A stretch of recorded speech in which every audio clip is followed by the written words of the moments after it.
maintenant, nous allons ouvrir notre table ronde. Donc, permettez-moi de vous présenter brièvement nos panélistes.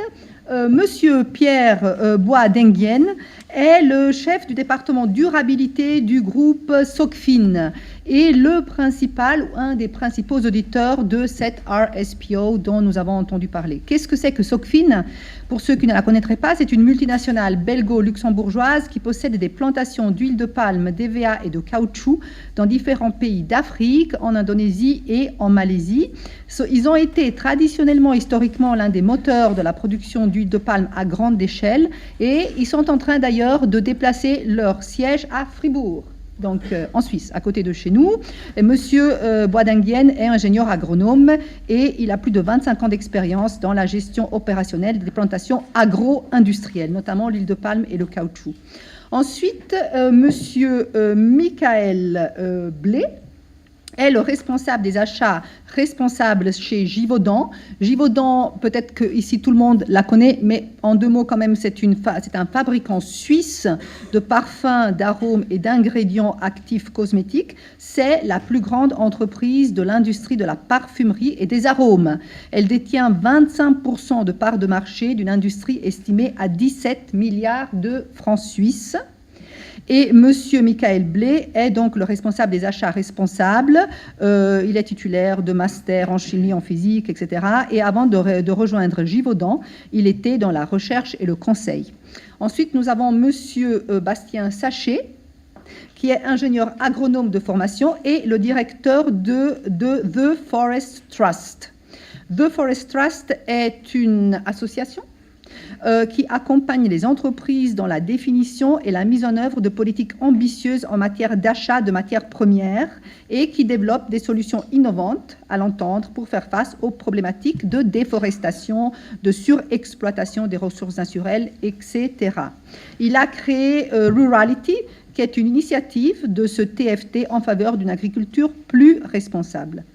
Nous avons enfin, last but not least, notre seule panéliste féminine, c'est Madame Valentina Ebeler, qui est ingénieure agronome et travaille chez Unitaire depuis 10 ans en charge des dossiers de politique agricole suisse et politique agricole internationale et de souveraineté alimentaire, dans la mesure où Unitaire est membre de la Via Campesina, qui est un syndicat international de petits paysans. Valentina est aussi ingénieure agronome.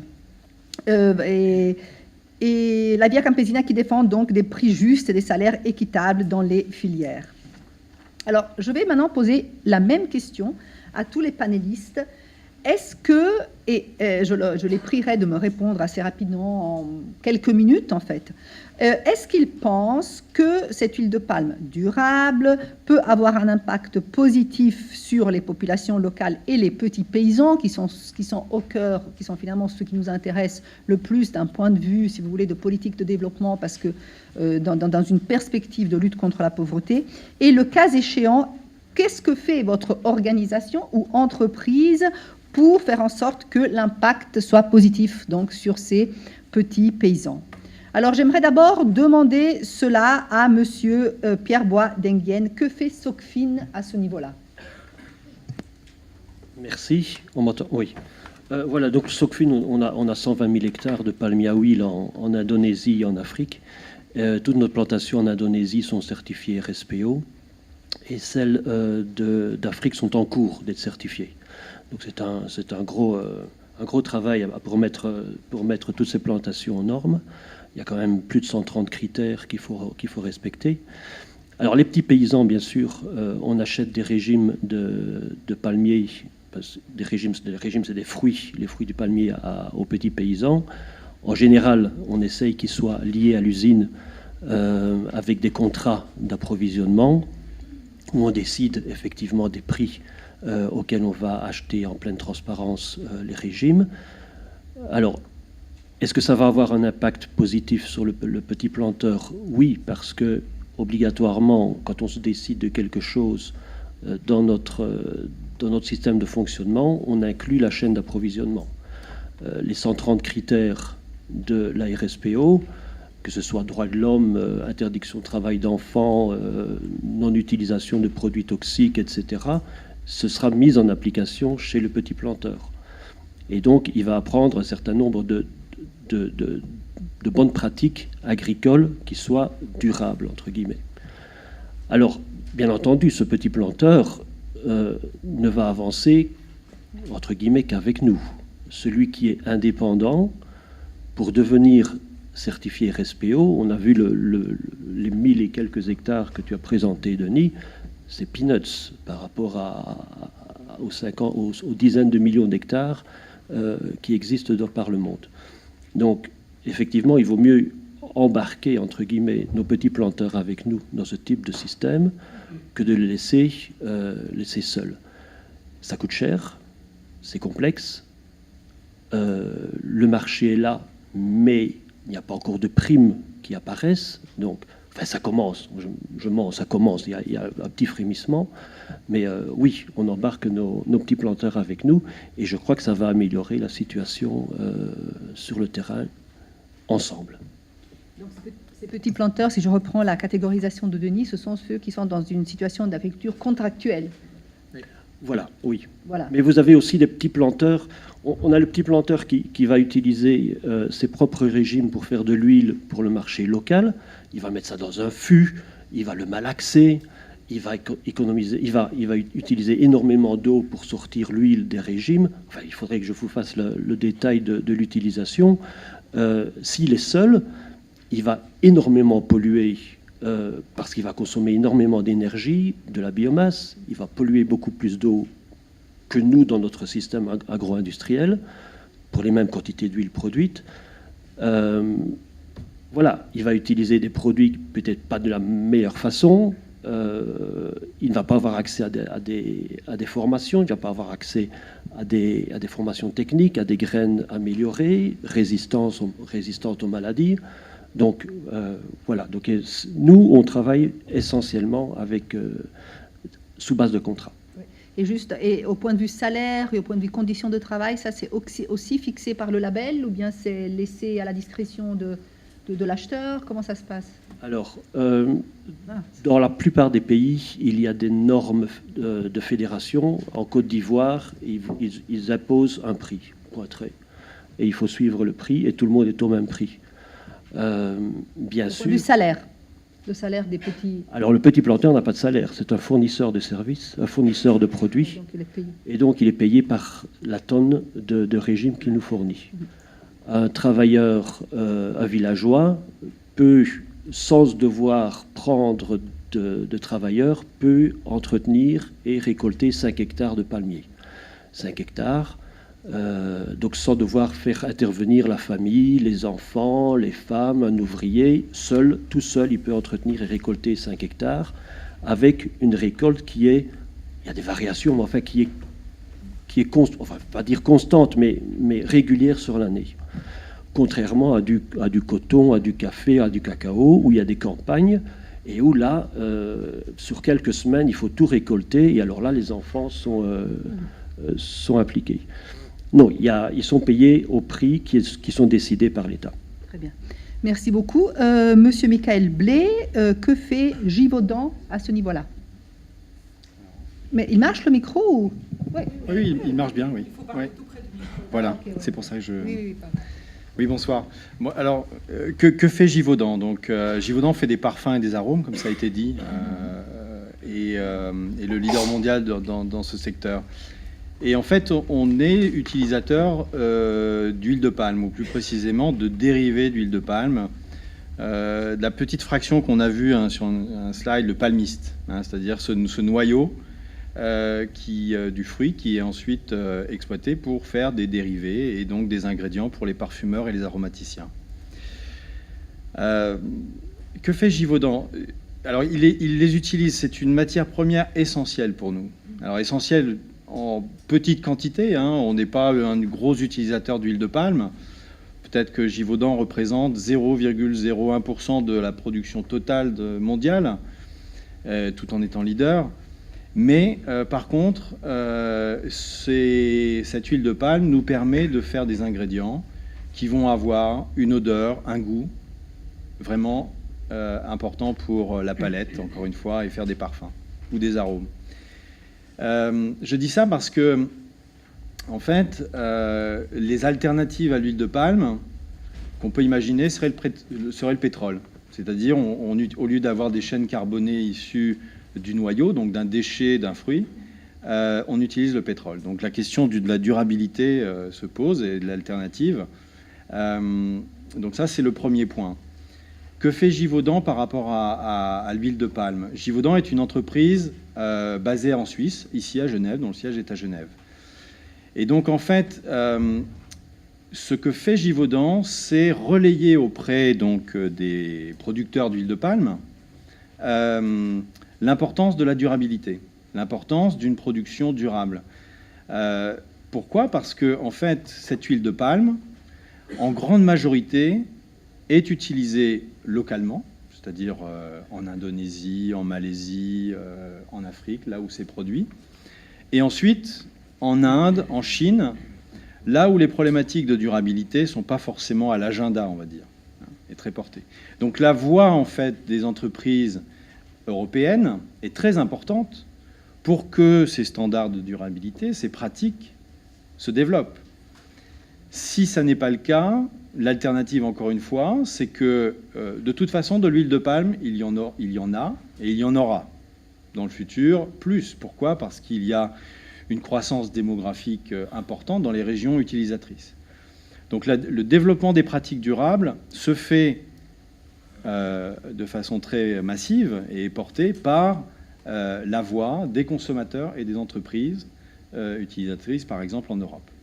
Donc ce que fait Givaudan, c'est que depuis 2012, 100% des volumes utilisés sont certifiés en utilisant le référentiel RSPO. Mais ce n'est pas suffisant. C'est-à-dire qu'en fait, typiquement, quand on parle des achats responsables, très simplement, c'est quoi? C'est on veut savoir d'où ça vient et comment c'est produit. Donc on a amorcé aussi un travail de traçabilité, c'est-à-dire de comprendre au travers en partant de nos ingrédients, quels sont nos fournisseurs, les fournisseurs de nos fournisseurs, jusqu'à remonter finalement aux acteurs, les plantations, puisqu'il y a beaucoup d'intermédiaires qui ont leur rôle, qui font des transformations chimiques sur ces molécules, mais remonter jusqu'à la plantation, de façon à pouvoir évaluer les risques, c'est-à-dire leurs pratiques, leur niveau d'engagement, et s'il n'est pas suffisant, de pouvoir relayer notre message. Donc en fait, voilà l'action de Givaudan, c'est dans un premier temps 100% certifié, mais ensuite avoir un dialogue direct avec les plantations pour stimuler en quelque sorte leurs pratiques responsables. Parce que, comme ça a été dit, c'est des efforts, c'est des investissements, et donc il faut que les plantations voient en quelque sorte un intérêt économique et voient la demande du marché pour ces pratiques durables. Et donc c'est ce que fait Givaudan. Merci beaucoup. Donc en fait, vous dites que ce sont surtout les entreprises, les acheteurs occidentaux qui sont intéressés par ce label RSPO, que les acheteurs chinois, asiatiques ou malaisiens sont beaucoup moins représentés dans le cadre de ce label? Oui, tout à fait. Tout à fait. Et en fait, c'est tout à fait légitime. C'est-à-dire que le besoin en fait des pays que je citais, la Chine, l'Inde, etc., le besoin primaire, c'est nourrir la population. L'huile de palme est utilisée comme un ingrédient de base dans l'alimentation. Et donc, en fait, une croissance démographique. Donc, c'est de toute façon, encore une fois, une activité agricole qui se développe et qui va continuer à se développer. Parce qu'il faut simplement nourrir cette population. Le rôle qu'a à jouer en fait les entreprises comme Givaudan, c'est de porter et de stimuler l'agenda donc du développement durable en étant constamment demandeur. Donc je parlais d'une sorte de séquence en disant on est dans une phase de certification et ensuite on demande plus. C'est vrai qu'on a vu arriver des thématiques, il y a vraiment une chronologie dans les pratiques. D'abord, une préservation des zones à haute valeur de biodiversité, qu'on a vu apparaître dans RSPO.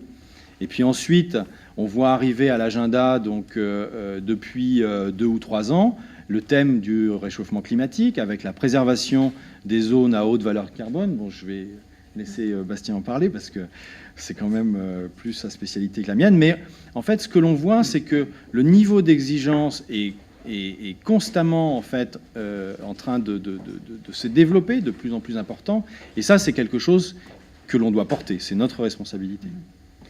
Merci beaucoup. Et alors, Monsieur Bastien Sachet, qu'est-ce que vous faites au Forest Trust pour vous assurer donc que cette durabilité profite aux petits paysans? Bon, bonsoir à tous. TFT, le Forest Trust, c'est une ONG, mais un peu différente des autres.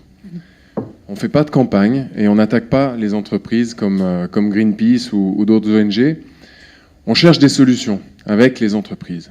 On croit que les entreprises ont un levier de marché qui est extraordinaire et qui a le pouvoir de faire changer les choses. On pourra toujours discuter du bien fondé d'avoir une économie globalisée, libéralisée. Le débat n'est pas celui-ci aujourd'hui et on n'a pas une position particulière là-dessus. Par contre, c'est un état de fait aujourd'hui dans le monde qui fait que les grandes matières premières qui sont consommées, transitent, voyagent, sont produites à un coin de la planète et vont dans un autre coin de la planète. On a, en 2010, j'avais jamais vu ce que c'était un fruit de palmier. Je connaissais même pas l'existence du palmier à huile, pourtant je suis agronome. Mais on a eu des membres avec qui on travaillait depuis une dizaine d'années sur la thématique bois et forêt qui nous ont dit, mais en fait, on a aussi de l'huile de palme et on a aussi du soja.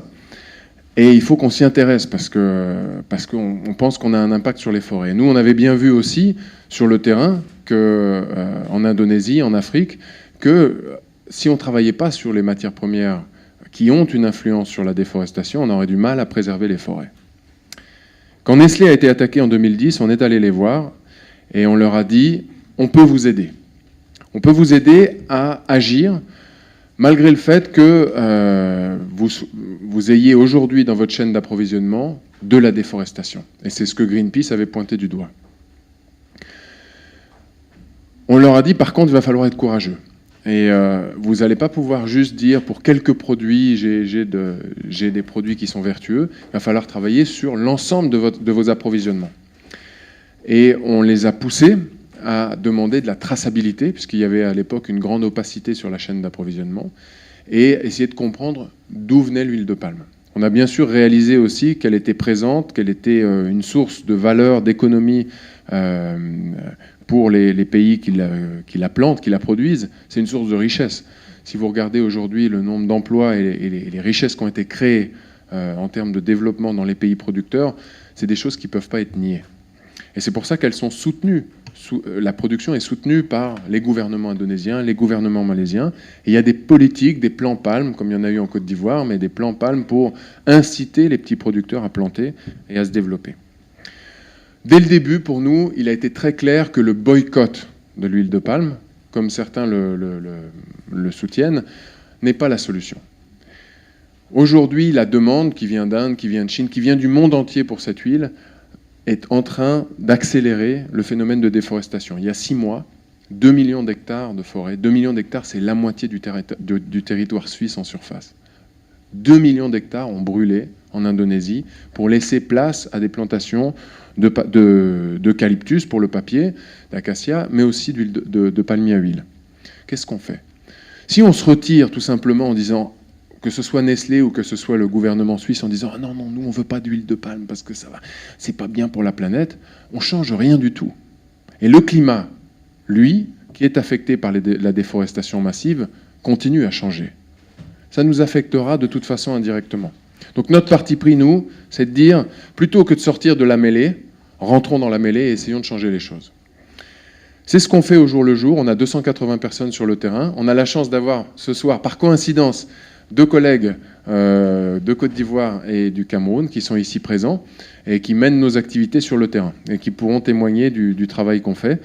80% de nos équipes sont sur le terrain et travaillent avec les producteurs et avec les raffineurs, les traders, ceux qui sont impliqués dans l'économie et la production d'huile de palme, de cacao et d'autres matières premières qui rentrent dans les chaînes d'approvisionnement d'un certain nombre d'entreprises dans le monde. En Suisse, on travaille avec l'un des 3 grands raffineurs d'huile de palme, d'huile végétale, je vais dire en général, qui s'appelle Florine, et qui aujourd'hui produit de l'huile pour tous les restaurants, pour l'huile que vous trouvez à la Migros, que ce soit de cartame, d'arachide, de tournesol, mais aussi d'olive, vient en partie de cette entreprise. On les aide à savoir d'où viennent leurs approvisionnements, et puis à travailler avec leurs fournisseurs pour qu'ils mettent en œuvre de meilleures pratiques. Je vais conclure juste en disant qu'on a travaillé avec les producteurs sur une méthode innovante pour identifier qu'est-ce que c'est qu'une forêt. Ça paraît tout bête, ça paraît tout simple, mais quand vous allez sur un territoire, aller au Libéria par exemple, ou aller en Indonésie, qu'est-ce que c'est une forêt? Une forêt primaire, c'est une forêt que l'homme n'a jamais touchée. Et ça, tout le monde s'accorde à dire qu'il faut les préserver. Mais dans le monde, il n'y a plus beaucoup de forêts primaires.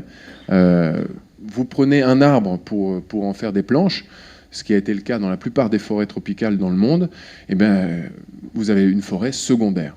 Et aujourd'hui, les forêts secondaires ne sont pas protégées dans la RSPO, on peut les convertir. Et c'est pour ça que vous voyez des images de déforestation massive au bulldozer qui sont pas des forêts primaires. Alors tout le monde dit, OK, on peut les déforester. Ce qu'on a mis en place avec Nestlé, avec Greenpeace, avec les producteurs en Indonésie, c'est une méthodologie assez simple qui permet de dire cette forêt est très dense, il faut la conserver, cette forêt est très dégradée, on peut faire du développement économique, des plantations ou quoi que ce soit dessus. Cette méthodologie a été embarquée et mise en œuvre par plus de 350 entreprises aujourd'hui. D'ailleurs, je crois que Givaudan l'utilise dans sa demande d'achat. Je ne dirais pas que tout est OK. Il y a énormément de problèmes dans la filière huile de palme. C'est une filière très riche, très créatrice de valeur, et donc elle génère un attrait énorme. Le défi reste ouvert, et je ne dis pas qu'on a toutes les solutions. C'est un vrai défi de travailler dans l'amélioration de cette filière. Mais juste pour que je comprenne, donc vous n'êtes pas dans le cadre de RSPO, c'est autre chose. Exactement. Nous, on a très fortement challengé RSPO parce que tout le monde est devenu membre de RSPO et tout le monde s'est dit ça y est, vu qu'on est membre RSPO, on a fait le travail. Et quand Nestlé a été attaqué, notamment, ils étaient membres de RSPO. Ils avaient coché toutes les cases, payé les adhésions, mais dans leur supply chain, dans leurs approvisionnements, il y avait de la déforestation. Donc on a dit le problème principal pour lequel on attaque l'huile de palme n'est pas réglé. Et on a poussé les entreprises, et on pousse toujours les entreprises à mettre en œuvre leur propre engagement. Et qu'elles adoptent une politique qualité qui soit ambitieuse, sur le plan des forêts, sur le plan des petits producteurs également. Donc vous, c'est surtout la déforestation? La déforestation et les petits producteurs. Ok, très bien. Merci beaucoup. Valentina, ton opinion sur tous ces labels, sur RSPO, sur la durabilité et les petits producteurs? Bonsoir à toutes et à tous.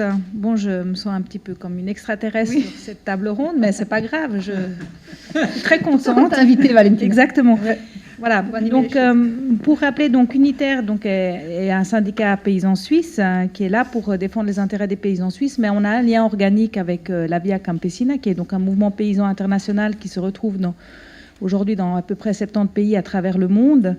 Et donc, on a des contacts directs avec des organisations paysannes et avec des producteurs qui ont des pratiques parfaitement durables sans pour autant être affiliés à des entreprises ou sous le joug, en fait, de la bonne conscience des consommateurs européens.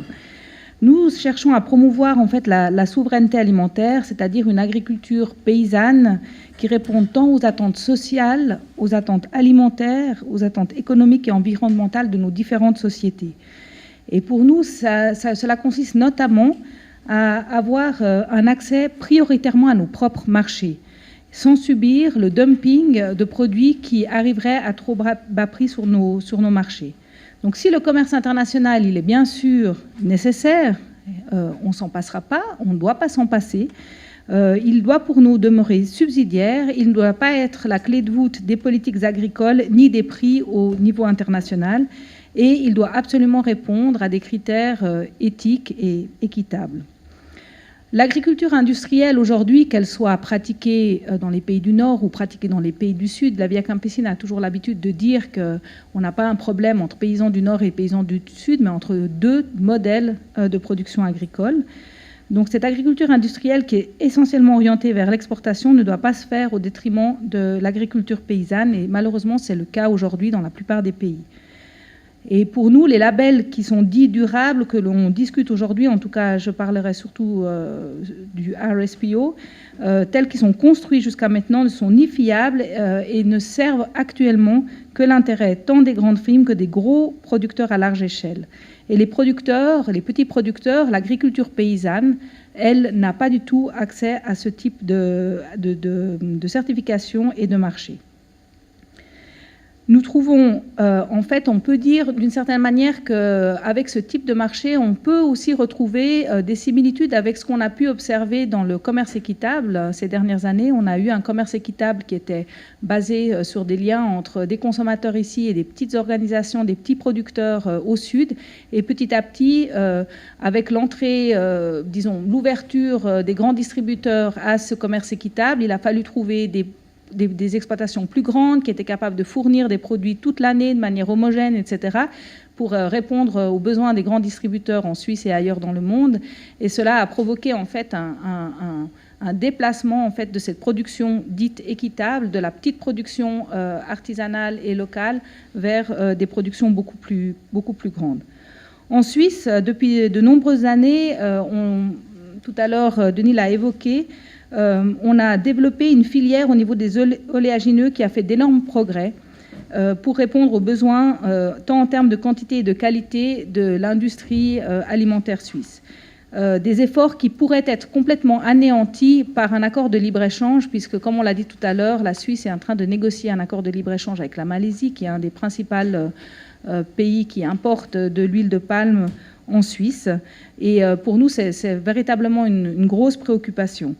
Pour toutes ces raisons, par le fait que, évidemment, nous sommes soucieux, et c'est notre premier intérêt, soucieux de maintenir une agriculture paysanne en Suisse, de maintenir la culture de colza, puisque c'est une des cultures qui reste encore attractive en Suisse.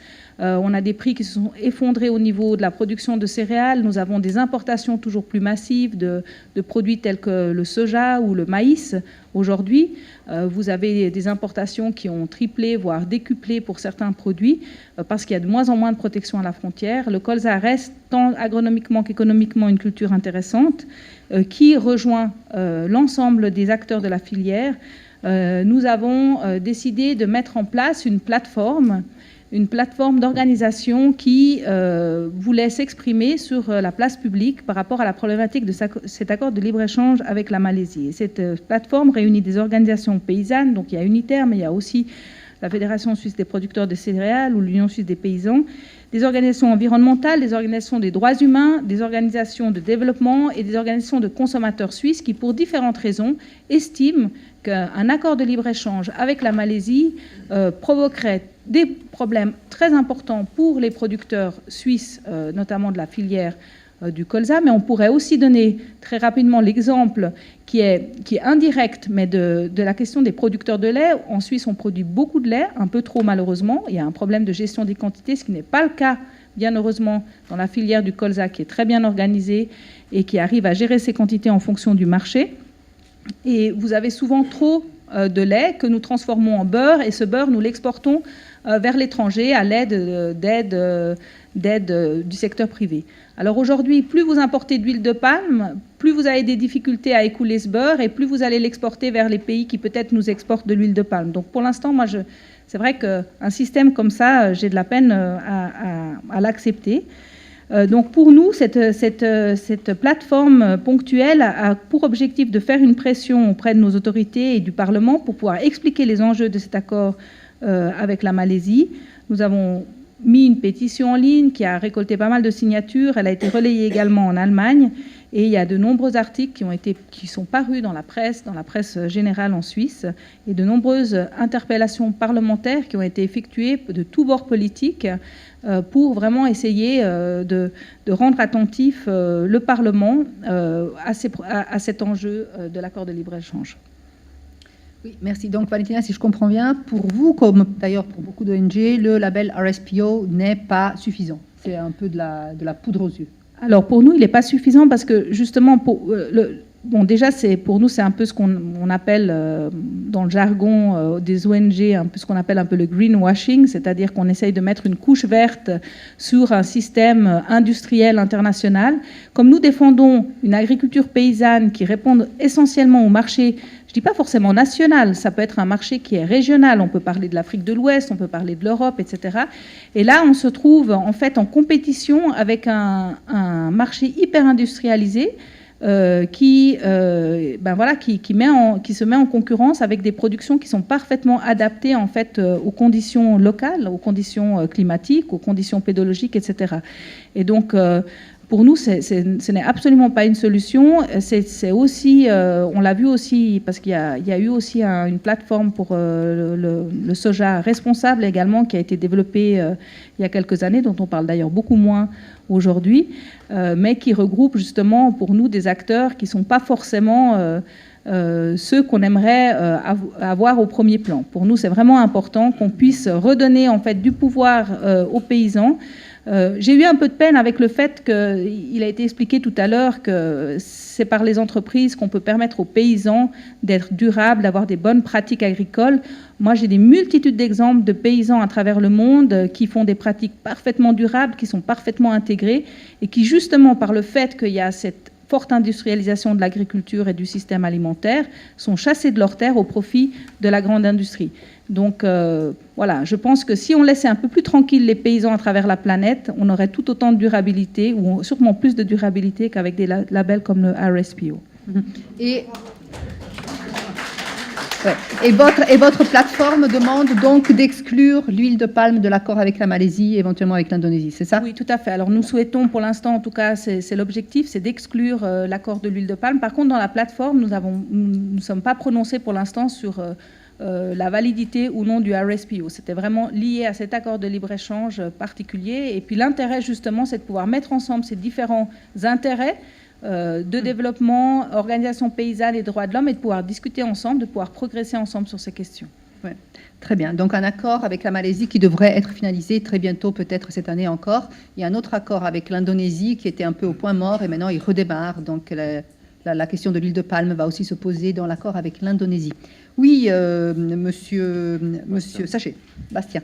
Alors moi, je voudrais juste réagir, parce que vous dites plein de choses justes. Et puis, mais vu qu'on est ici pour débattre, je vais quand même, ah oui, on est là pour ça. Allez-y. Quelques points. Parce que on a parlé de l'exportation de beurre vers l'étranger, vers des pays, par exemple, qui n'en produisent pas forcément et qui ont besoin de beurre. On a parlé d'importation d'huile végétale pour subvenir à un besoin local. Quand je réfléchis cette année, on a eu des très très mauvaises récoltes en céréales en Suisse. Très mauvaises récoltes, et on est obligé d'importer une grande partie des céréales pour subvenir à nos besoins en panification. Donc en consommation de céréales, tout simplement. Donc il faut aussi voir que la résilience de notre consommation de matières premières agricoles, on ne peut pas la penser en complète isolation. Il faut aussi voir qu'on a des équilibres à créer internationalement pour subvenir aux besoins en fonction des événements qui peuvent se produire, des sécheresses, des pluies. Et je pense qu'on va avoir de plus en plus d'événements climatiques extrêmes qui vont faire qu'on a besoin de s'entraider entre pays. Je ne suis pas en train de dire qu'il faut libéraliser l'huile de palme en Suisse. Et je suis conscient des dégâts que ça pourrait faire sur les agriculteurs suisses. C'est pour ça que je suis en grande partie d'accord avec vous. Mais attention à ne pas avoir une position complètement radicale, parce que ça nuirait à, je pense, la résilience de notre approvisionnement en matières premières ici en Suisse. La deuxième chose que je voudrais dire, c'est que si vous allez voir en Malaisie, En Malaisie, les forêts ont disparu depuis très longtemps. Depuis une centaine d'années, le développement s'est fait là-bas depuis très longtemps. Mais le gouvernement malaisien a acquis une prospérité grâce à des plans extrêmement structurés en termes de dotation en terre à des paysans qui aujourd'hui ont des petites surfaces. Une grande partie de la production d'huile de palme en Malaisie est faite par des petits paysans. Vous allez les voir et vous voyez que leur richesse, le fait qu'ils aient pu envoyer leurs enfants à l'école et le fait que la Malaisie en tant que pays émerge véritablement en termes de développement, c'est aussi dû à une agriculture paysanne. Donc attention à ne pas dire non en bloc, mais plutôt mettre des garde-fous, à mon avis. C'est pour ça que la plateforme est aussi intéressante. Des garde-fous qui sont en effet autres que ceux de la certification, trop faibles et pas assez ambitieux, trop complaisants, mais des garde-fous qui permettent d'équilibrer et de demander un certain nombre de critères environnementaux, sociaux, de responsabilité avant l'entrée de l'huile de palme sur le territoire suisse. Juste faire une précision, je m'excuse, mais peut-être qu'on me comprenne bien. Hein. Quand je parle de souveraineté alimentaire ou quand je parle d'accès à notre propre marché, je ne parle pas de fermeture des frontières. Je ne parle pas d'un auto-approvisionnement. La Suisse n'est pas capable, et peu de pays sont capables d'avoir un auto-approvisionnement à 100%. Ce n'est pas possible. L'important, c'est de valoriser ce que nous sommes capables de faire ici en Suisse ou au Burkina Faso ou en Malaisie. En l'occurrence, si on parle, par exemple, c'est vrai qu'on a eu une baisse de la production cette année pour des raisons climatiques en Suisse. Et j'ai dit, le commerce international, il est nécessaire, mais il doit être sur des bases qui soient véritablement éthiques et équitables. Le maïs, par exemple, nous sommes capables de le produire en Suisse. Nous sommes capables de produire dans certaines régions de Suisse, du soja. Or, le maïs, aujourd'hui, on n'en produit presque plus en Suisse. La production a diminué de 30% ces dernières années. Pourquoi ? Parce que nous avons du maïs très bon marché qui concurrence notre maïs local, qui vient d'Argentine, qui produit maintenant bientôt plus que du soja et du maïs. Donc c'est ce genre de problème que nous soulevons. C'est le fait que nous devons essayer de faire autant que possible de la production qui soit justement durable et adaptée à notre climat. Et puis pour ce que nous n'avons pas, nous importons, mais sur des règles éthiques. Oui. Juste, je vais passer tout de suite la parole à Denis, mais juste, Bastien, parce que ça c'est une question qui revient tout le temps. Vous avez un chiffre sur le nombre de petits paysans qui, en Malaisie par exemple, produisent cette huile de palme? Combien d'emplois ont été créés? Quel est le niveau de rémunération? Alors, moi, je n'ai pas des chiffres précis en termes de statistiques, on peut facilement les trouver, mais il faut se dire que 50% de l'huile de palme du monde entier est produite par des petits paysans, qui ont environ entre 1 et 5 hectares. C'est quand même 50%. C'est significatif. Donc, alors il y en a qui vont dire 45, il y en a qui vont dire 55, mais c'est environ la moitié de l'huile de palme produite dans le monde qui est produite par des petits paysans. Vous allez en Malaisie, c'est des petits producteurs qui produisent. Pour vous donner un chiffre et pour vous dire ô combien c'est rémunérateur, quand l'huile de palme était à $1000 de la tonne, ou alors prenez un prix entre 500 et $1000 de la tonne. $1000 de la tonne, vous produisez sans beaucoup d'accompagnement 2 tonnes par hectare d'huile. Ça fait $2000 par hectare. C'est énorme. C'est énorme. Dans des économies qui sont à des niveaux de développement différents, $2000 par an pour un hectare, c'est beaucoup d'argent. Ça fait $10 000 par an pour 5 hectares. C'est quand même des revenus qui sont très significatifs. Ouais.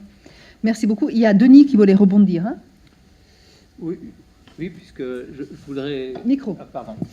Oui, je voudrais remercier, sur deux points, sur le fait que, cette idée qui paraît un peu utopiste, que l'huile de palme va se développer et continue à se développer à cause des pays d'à côté. Et tout. Bon, je pense qu'il y a 2 points quand même à noter. Pourquoi les gens produisent de l'huile de palme? Parce que c'est rémunérateur, parce qu'il y a un bon prix, c'est tout. Si le prix s'effondre, il n'y aura plus d'investissement. Alors, par exemple, si on parle maintenant des feux de forêt en Indonésie qui sont perdus, c'est aussi parce que les prix sont corrects. Ça veut donc dire, en clair, si les prix s'effondrent, je pense qu'on arrêtera l'investissement. Et ça veut donc dire une autre chose, est-ce que les prix vont continuer comme ça? Moi, j'ai des doutes, parce que la production monte, mais... c'est un arbre de 25 ans et en fait, maintenant, il y a il y a des plantations qui arrivent en production et à maturation. Mais est-ce que le marché va l'accepter? Pas sûr. Pour 2 raisons. mécaniquement, le marché augmente d'1 ou 2% par an, qui est l'augmentation de la population mondiale et un peu l'amélioration de conditions de vie. Ça, c'est vrai. Mais l'essentiel est ailleurs. L'essentiel, c'est les agrocarburants. Alors, s'il n'y a pas d'agrocarburants, si on lutte là-dessus, je suis désolé, je peux vous mettre la main presque à couper, que le marché de l'huile de palme va s'effondrer. Alors c'est vraiment plus, est-ce qu'on aura un marché d'agrocarburants qui va maintenir ce marché vers le haut ou pas? C'est ça le truc fondamental. Et je crois que Pierre aussi voulait rebondir. Oui. Bon, je ne me sens pas trop attaqué puisque nous, on ne produit que pour le marché local. Donc déjà, c'est-à-dire l'Afrique. Donc on produit, le Côte d'Ivoire produit pour le marché ivoirien, le Ghana, Indonésie pour l'Indonésie, oui. Vous n'exportez pas? Non, on n'exporte rien du tout. On exporte le caoutchouc parce c'est pour faire des pneus, mais l'huile de palme, on ne l'exporte pas. Vous le vendez sur place? C'est vente sur place. Vente l'huile de palme brute, l'huile rouge que tous les Africains connaissent. Donc l'huile est vendue sur place. Alors, bien sûr, RSPO, est-ce que c'est du greenwashing? Oui, je veux dire, oui, peut-être, mais au moins il y a un référentiel de durabilité pour cette huile. Il n'y en a pas pour le colza. Il y en a un qui a démarré pour le soja, mais c'est presque anecdotique. Il n'y a pas d'huile de palme, de l'huile de tournesol durable. Il n'y a pas d'huile d'arachide durable. Donc, au moins, il y a une dynamique, il y a une prise de conscience. Il y a quand même plus 130 indicateurs à évaluer. On est contrôlé quand même par... On ne se contrôle pas soi-même entre amis. C'est SGS, c'est Bureau Veritas qui viennent le faire. Il y a des imperfections, bien sûr, et certains se sont rués dans ces 2 ou 3 portes de sortie qui apparaissent dans les 130 indicateurs. Je peux vous dire où elles sont. On sait où elles sont. Mais bon, ça évolue. Il y a RSPO Next, il y a le High Carbon Stock Approach qui est développé par Greenpeace, enfin promu par Greenpeace et développé par tout un panel d'organisations. Je reviens aussi sur cette pollution, puisque apparemment on n'a pas les mêmes visites. Mais j'ai rien contre l'agriculture familiale, hein, honnêtement, rien du tout. Chacun a le droit de vivre, heureusement d'ailleurs. Mais j'ai eu l'occasion de faire une étude d'impact sur l'environnement, alors que j'étais indépendant sur une zone autour du lac Tanganyika au Burundi. Et il y avait 700 unités artisanales d'extraction d'huile de palme. 700. 700 fûts. Des villages, le type a 1 hectare, 2 hectares, et il met les régimes dans un fût, il fait cuire, il passe des quantités d'eau phénoménales pour pouvoir drainer l'huile, il fait décanter l'huile, il ramasse l'huile, il fait brûler énormément de matière organique. Et l'impact, c'est les eaux usées, bien sûr, beaucoup plus que dans une usine industrielle, par tonne d'huile de palme produite. Et aussi un dégât au niveau de la qualité des sols qui ont perdu toute leur matière organique. Parce que dans une usine d'extraction d'huile de palme industrielle, une usine d'extraction est autonome énergétiquement. Donc il n'y a pas d'apport de carburant ou de carburant fossile. Et dans les petites unités artisanales, il y a beaucoup de biomasse qui sont récoltées, qui sont brûlées. Quand on arrive à 700, l'impact est très significatif. Maintenant, la personne qui récolte 2-3 régimes tous les mois et qui fait sa petite popote, son poteau-poteau au niveau local, oui, bien sûr, il n'y a pas d'impact. Mais quand on arrive à une semi-industrialisation, il vaut mieux se remettre avec une usine agro-industrielle, entre guillemets, gérée d'une manière responsable. Voilà, c'est juste un petit... Juste peut-être, donc vous faites, si je comprends bien, de l'huile de palme RSPO pour le marché local, donc malaisien, africain, indonésien et compagnie. C'est ça? Donc c'est-à-dire qu'il y a nos sociétés indonésiennes font pour le marché indonésien, oui. Et nos sociétés africaines qui ne sont pas encore RSPO, parce que, bonjour les 139 critères, c'est oui. du greenwashing, oui. mais ça met du temps à être mis en place. Oui. Il faut 3-4 ans pour mettre en place. Ça, ce sera aux plantations agro-africaines pour le marché local. Mais l'Indonésie et la Malaisie n'ont pas leur propre label national aussi de durabilité et elles s'opposent, elles ne sont pas tellement contentes par rapport à cet RSPO. Alors oui, alors la Malaisie a le MSPO, l'Indonésie a l'ISPO. Il y en a d'autres qui ont essayé de développer aussi leurs propres critères. Je n'ai pas étudié ça en détail, mais je crois que ISPO le RSPO aussi. Ils sont achetés. Oui, mais c'est volontaire. RSPO, c'est volontaire en Indonésie et ISPO est obligatoire. Le gouvernement indonésien oblige. L'ISPO est moins strict et le MSPO, donc de Malaisie, est plus strict. Que le RSPO? Que le RSPO, oui. Donc, il y a aussi la certification Rainforest Alliance, c'est celle avec la grenouille verte que vous trouvez aussi sur les barres de chocolat.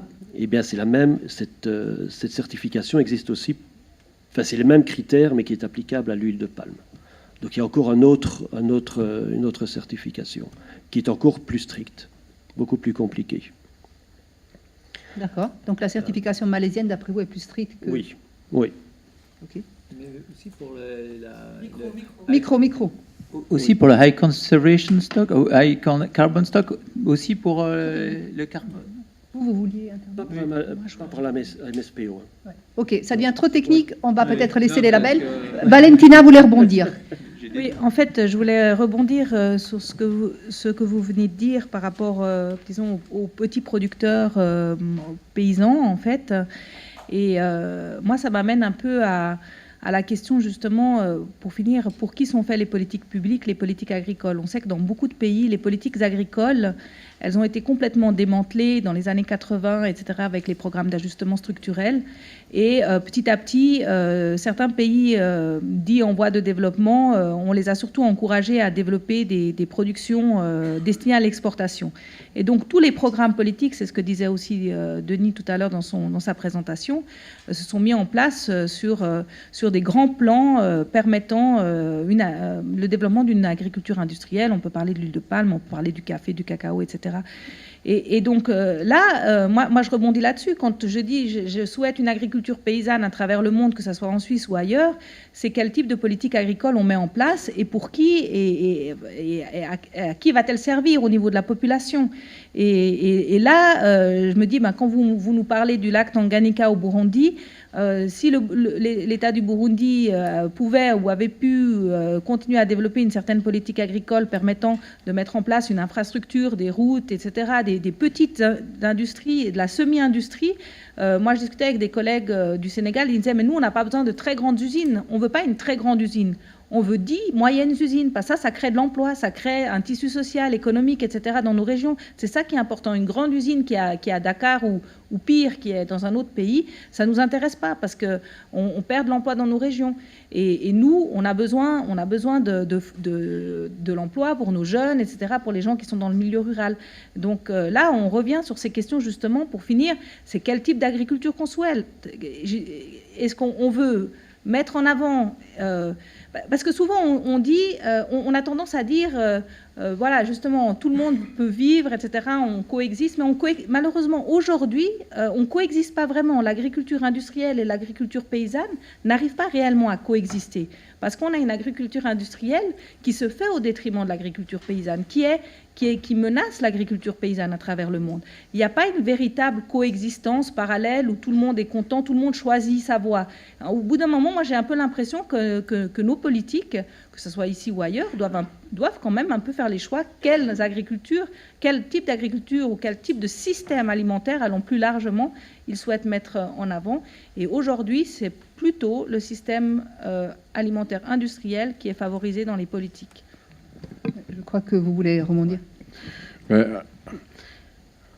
Chercher la solution politique, c'est toujours idéal. C'est-à-dire que si les gouvernements du Sénégal, du Cameroun, d'Indonésie pouvaient avoir des politiques plus dirigées et orientées pour un investissement local dans l'agriculture paysanne, la transformation locale, ce serait fantastique.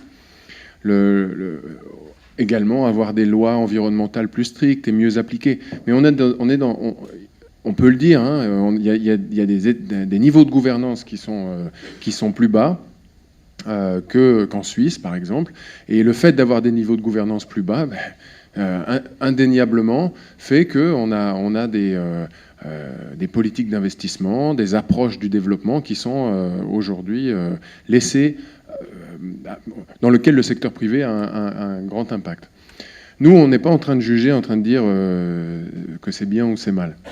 Par contre, c'est la réalité. Donc, qu'est-ce qu'on fait de cette réalité? Est-ce qu'on la contemple en se disant mais ce serait mieux que les politiques interviennent, il faudrait plus de gouvernance? Et j'ai été dans plein de conférences où j'entends ça, mais quand je vais sur le terrain au Sénégal, qu'est-ce que je vois? Je vois des Chinois qui viennent acheter des grains, de l'arachide pour l'exporter directement. Et malgré les usines qui existent déjà sur place, dans lesquelles que le gouvernement soutient, on a toute une organisation soutenue par le gouvernement pour exporter les graines sans transformation du Sénégal. Et donc, qui pourtant a une agriculture paysanne. On ne parle pas d'agriculture industrielle au Sénégal. Alors je me dis, mais c'est quand même dommage. C'est vrai qu'il faudrait que les politiques soient plus responsables. Mais qu'est-ce qu'on fait si les politiques ne sont pas responsables?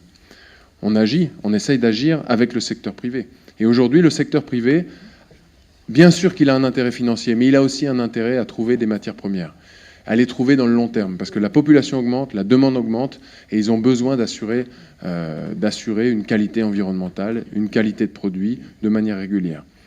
Il ne faut pas oublier la croissance des besoins mondiaux en énergie et en biomasse et en nourriture, est énorme aujourd'hui. Et donc, si aujourd'hui on n'a plus de jachère en Suisse, en Angleterre, comme on avait il y a 10 ans, c'est parce qu'il y a une tension aujourd'hui sur le marché et une demande très forte pour les produits. Oui, merci beaucoup. Je propose la chose suivante. Je vais poser une dernière question aux panélistes qui ont envie de répondre. Et ensuite, nous allons ouvrir le débat. Nous avons beaucoup de personnes ici intéressées, intéressantes, qui ont certainement des choses à amener à cette discussion. Pour ceux qui ont envie de répondre, qu'est-ce que vous proposez de faire concrètement pour améliorer la situation de ces petits producteurs d'huile de palme dont nous parlons depuis le début? Est-ce qu'il faut faire des chartes d'achat? Est-ce qu'il faut des accords de ville à ville, de Genève à une ville X qui se trouverait en Indonésie pour acheter de l'huile de palme durable? Est-ce que vous avez d'autres idées? Concrètement, est-ce que vous avez des propositions à faire? Je ne sais pas qui veut éventuellement commencer. Alors vous avez... Oui. Alors nous en travaillant avec les entreprises et en montant les chaînes, on voit qu'il y a beaucoup de petits producteurs, comme je le disais tout à l'heure, et qu'aujourd'hui, à cause de la libéralisation des agricultures, on a simplement une relation de collecte, toute simple, une collecte de la matière première par les usines et par les industriels. Les industriels s'intéressent encore trop peu aux petits producteurs qui sont dans leur chaîne. Ils profitent du fait que ces petits producteurs produisent. Les petits producteurs sont beaucoup dans une monoculture, ils ont délaissé les cultures vivrières, et donc ce qu'on fait, c'est qu'on essaye de comprendre comment établir plus de résilience et impliquer l'industriel. Résilience, c'est-à-dire? La résilience, c'est quand il y a un choc, on résiste mieux. Donc ils puissent résister au choc du prix des matières premières, qu'ils aient une plus grande diversité de culture, par exemple avoir un peu d'EVA, un peu de cacao, un peu de palme, un peu d'igname, un peu de culture vivrière. Comme ça, ils sont plus résilients. Ça, c'est un premier aspect.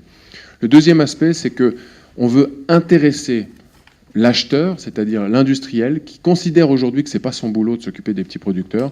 On veut l'intéresser. Dans la collaboration entre ces deux entités, il y a énormément de choses à gagner pour les deux, en qualité, en financement. Cette attache et cette collaboration, elle est presque inexistante aujourd'hui. Nous, on veut la renforcer. Ça, c'est une des solutions qu'on propose.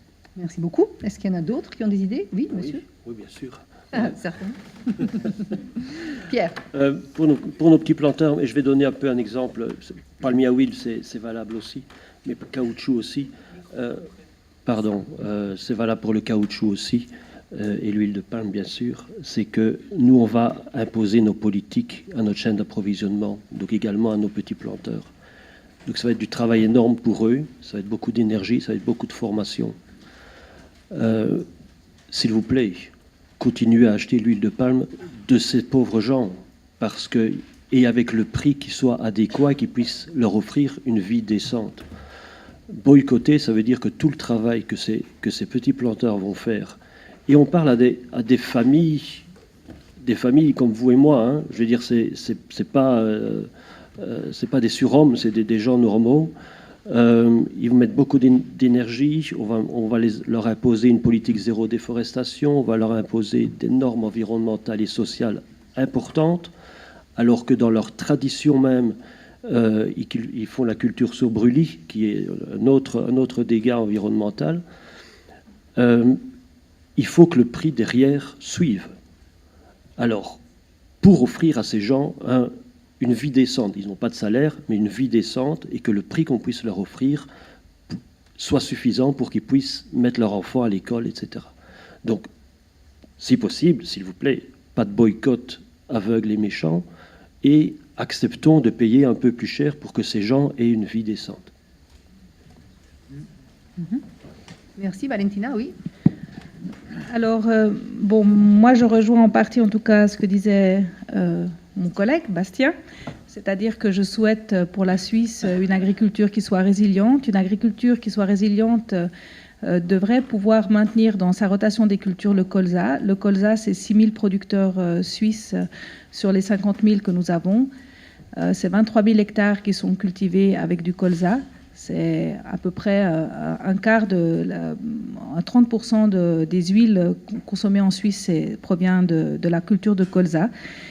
Donc, pour pouvoir maintenir ces agriculteurs et éviter de perdre entre 18 et 30 millions des 60 millions de chiffres que fait le colza en Suisse, il est nécessaire que nous ne signions pas cet accord de libre-échange avec la Malaisie, que nous puissions maintenir un droit simplement à la protection à la frontière. Ça ne veut pas dire qu'on interdit l'huile de palme en Suisse, ça veut dire qu'on maintient un droit à la protection à la frontière pour conserver une agriculture locale, pour conserver une filière qui est aujourd'hui efficace au niveau des huiles. Et je laisserai mes collègues paysans, toujours en contact avec eux, mes collègues paysans d'Indonésie et d'autres régions, de se battre dans leur pays pour développer leurs propres marchés locaux alternatifs. Merci beaucoup. Michael, peut-être? Oui, alors, les solutions pour le futur. Ah oui. Donc les solutions pour le futur, c'est vrai pour les entreprises, enfin je parle pour Givaudan, mais c'est vrai pour tous les consommateurs. Il faut être curieux, il faut connaître d'où les produits viennent et comment ils sont produits. Éviter les jugements à l'emporte-pièce parce que souvent les problématiques sont très complexes et les solutions sont complexes. Donc savoir d'où ça vient, c'est-à-dire une traçabilité. Oui, il faut avoir dans les chartes d'achat en fait des demandes par rapport à ce domaine-là. Je veux avoir en fait la provenance des ingrédients qui sont utilisés par les parfumeurs et les aromaticiens de Givaudan.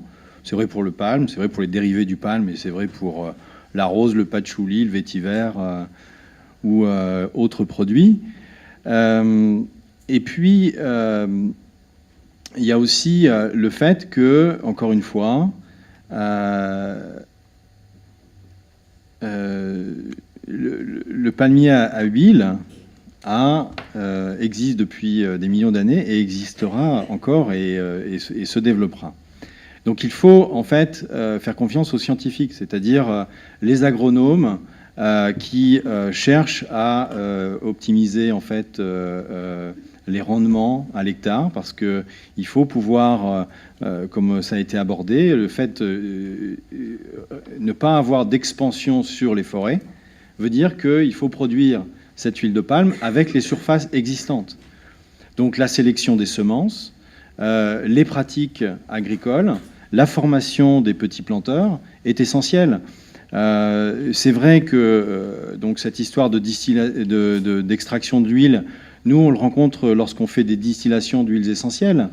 C'est exactement la même chose. Un petit producteur va pas forcément avoir le distillateur et l'équipement de distillation hyper optimisé qu'un producteur industriel. Et donc là, il y a un enjeu qui est de former, développer les capacités de ces petits producteurs pour qu'ils optimisent aussi leur production d'huile de palme de façon à avoir un meilleur rendement, moins de coûts et moins d'impact pour l'environnement. Donc les solutions existent. Elles sont complexes. Il faut juste ne pas y tourner le dos. Merci beaucoup. Denis ? Oui, merci. Merci beaucoup, Isolda. Moi, je pense qu'il y a des solutions, mais en fait à différents niveaux. Il faut repartir, je pense, d'ici. Il y a des choses quand même qu'on doit savoir et qu'il faut quand même avoir vraiment en tête. pour l'alimentation, je crois qu'on paye 7-8% pour manger. Mais c'est rien comparé. C'est à peu près la même chose pour le transport. C'est beaucoup moins que le logement. Et c'est une catastrophe parce qu'en fait, on est ce qu'on mange, quoi. Donc, en fait, il y a quand même une réflexion globale au niveau du consommateur sur ce qu'on mange. Et ça, c'est quand même un truc un peu fondamental. Deuxième chose que je pense assez importante, c'est qu'on a tendance à penser filière, et c'est la grave erreur parce qu'en fait, il faut penser système agricole. C'est-à-dire qu'il faut penser, en effet, on fait un peu de culture vivrière et on fait aussi de la culture d'exportation. Dans la culture vivrière, ça doit être un cycle d'assolement. Le problème de l'huile de palme, c'est qu'une fois qu'on a en fait un bois, c'est pas un bois, parce que c'est du palmier, je suis en plus ingénieur agronome, donc je dis des bêtises, mais ce que je veux dire par là, c'est qu'on a une culture établie, une monoculture qui va se pérenniser. Donc c'est quand même un truc important. Donc en pensant en système agricole, il faut le penser à l'échelle d'abord locale, peut-être provinciale, nationale, ou régional. Et je pense que c'est ça qu'il faut quand même penser. Pour dire des choses plus précises après, qu'est-ce qu'on peut faire maintenant qu'on va au niveau des pays producteurs? Moi, je pense qu'il faut améliorer cette relation entre les grands producteurs comme vous, qui, je connais Sokfin un peu, parce que j'étais en Indonésie, on a fait des petits projets assez sympas avec eux, très corrects. Ils peuvent faire jusqu'à 7 tonnes par hectare, c'est hallucinant. Alors le petit producteur va faire 2. Moi, je pense que vous faites les meilleures semences au monde. Ils sont directement avec les scientifiques, en travaillant avec le CIRAD, c'est vraiment incroyable. Alors ce qui est un peu incroyable, c'est que c'est vous qui connaissez le mieux, et puis après, il y a des gens à une 50aine de kilomètres qui sont un peu délaissés. Et puis, c'est vrai que l'État, très honnêtement, ne fait rien. Donc ça, c'est quand même un gros problème. Il y a une totale l'État a totalement délaissé. C'est pour une culture d'exportation avec des grands producteurs. Et finalement, je pense que, où on demande à l'État de revenir et d'aider les petits producteurs, ce qui me paraît un peu difficile jusqu'à présent. Et donc, on pourrait penser quand même un appui des grands aux petits, parce qu'on pourrait passer simplement de 2 à 4 hectares. Ça veut dire quoi concrètement? On n'a plus besoin d'étendre sur n'importe quelle forêt pendant les 30 ou 40 prochaines années, quand même. C'est quand même des choses réelles. Et donc ça, il y a quand même quelque chose à voir très concrètement, peut-être avec vous, avec TFT, pour essayer d'établir des relations qui pourraient être beaucoup plus bénéficielles pour tout le monde, sachant que c'est pas facile, parce qu'il y a le droit au sol et compagnie. Donc je pense que c'est ça. Et maintenant, pour revenir à Genève, vu franchement le bordel que c'est encore actuellement, et je ne vois pas beaucoup d'amélioration, même si on dit tout le temps qu'on s'améliore, moi je pense que pour un État de Genève qui veut être responsable, je pense qu'on peut travailler avec les gens qu'on connaît, et c'est peut-être plus facile pour eux de travailler avec en effet les agriculteurs locaux, et sans doute travailler avec les producteurs durables d'huile de palme, quand en effet ce sera une réalité, mais actuellement, moi, je pense que pour un État qui veut être responsable, qui veut faire un impact sur le changement climatique, sur la biodiversité, il ferait bien de faire quelque chose sur une charte d'achat local.